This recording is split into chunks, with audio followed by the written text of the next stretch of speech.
एवढं मोठं खायला आणि हे घेऊन या लावलंय मला. आणि कुठं पावभाजी खायची म्हणून काय काय खायचंय. हा धर खा. बघ काय काय आणलंय ती. बाबू काढू का बाजार. बघ काय काय आणलंय काय काय नाही रे. दरवाजा दिसायला बघा. वाटाण्याची शेंगा आणल्या आता. बघ ह्याच्यामध्ये खा. तुला खायचं का ग खाय. हे पावभाजी खवाटायला लागली की म्हणा तुम्हाला दोघा जणाला. पावभाजीचं सामान आणलंय एवढं पावभाजीसाठी. फुलावर लसूण आता आणली जिरी मोहरी ही ढोबळी मिरची बघा आहे का टमाटे काय गाजर आणलेत. आणलं की रे बाजार ह्या कोणती ते खाली. बाबा बाबा बाबा सगळा पळायला घरात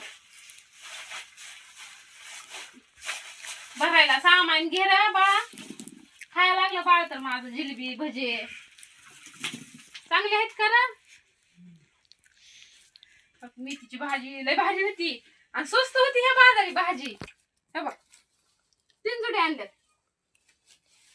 किती किती कितीला होती माहितीये का. 10 रुपयाला 1 जुडी.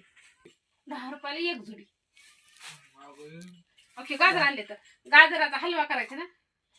गाजर हलवा माझ्या पिऊला खवाटायला होता म्हणून. छान आहे गाजर लय गोड आहे भारी. कोथिंबीर आणली पालक आणली तुरीची डाळ एक आणली गावरान तुरीची डाळ आहे भेटली बाजारात म्हणून. आज आमच्या इथला बाजार असतंय. आमच्या गावात खुद भरतय. भजे खायलोय धनेगाव मध्ये. भजे खायलोय ये भजे खायला या आमच्या बाजाराला. लय भारी आहे बाजार आमच्या इथला आणि स्वस्त एकदम. हो का हे गाजर कशावर किलो आणले. 30 रुपये किलो आणले फक्त. या तिकडं फोन आला ना लेकाला कोणाचा तरी मासे खाय या म्हणून. आमच्या धनेगावचे मासे लय फेमस आहेत बर का. मांजरा धरणाचे मासे आहेत.